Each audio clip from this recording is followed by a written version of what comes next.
Gagawa tayo ng kilawin gamit ang tawilis. Ayan. Tapos ito na. Himay-himay na natin. Iiwanan natin. Tapos ito. Nagsisigang tayo. Sinigang ulam natin ngayon. Ayan. Tawilis. Tapos ito yung mga ricado. Kalamansi, sibuyas, luya.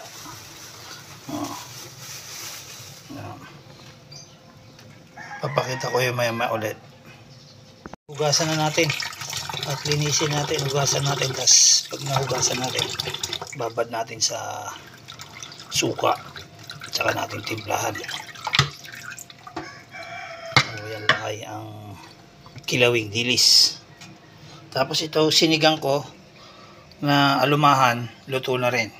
Maya-maya kain na tayo. Yan ang ulam natin, puro isda ngayon. Tapos ito, titimplahan ko lang to. Bababad ko muna sa suka. Mamaya, hindi ko na pinakita kung paano ko linisin. Tapos, hugasan ko na. Pag nahugasan ko, babad ko sa suka. Ayan lang ay. Bubuwasan natin ang suka. Bababara muna natin ang suka. Yan. Yan. Yan. Pag nababara na natin, saka natin pigain. Mamaya, lagyan ng kalamansi. Pag namuti na, saka natin lahat titimplahan. Yan. Malinis naman yung kamay ko. Ayan lakay, binabad na natin sa suka. Maya maya, timplan natin. Pag namutla na. Ayan lakay, namumutla-mutla na. Maya maya ng konti, maghiwa mo tayo ng mga ingredients. Ayan lakay, putlang-putla na. Pwede na yan. Konting halo na lang. Luto na yung kilawin natin. Mamaya, palitan na natin lagyan natin ng kalamansi, sibuyas, luya. Ayan.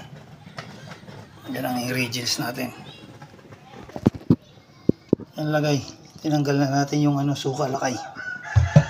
Ilagay naman natin itong sibuyas, luya, saka kalamansi.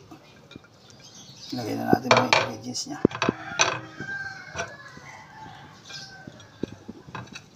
Maganda, mas maraming sibuyas ay luya.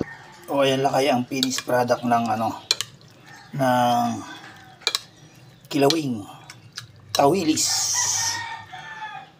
O yan. Konting sili para may sipa. O yan lakay. Maya maya kaya na tayo. Luto ng ating kanin. Yan, tuloy yung sinigang natin. Luto na rin. Na alumahan. Sarap yan.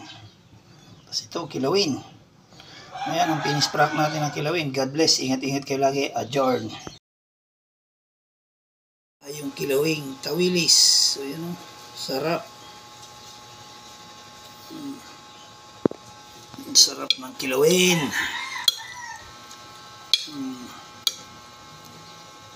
Yan.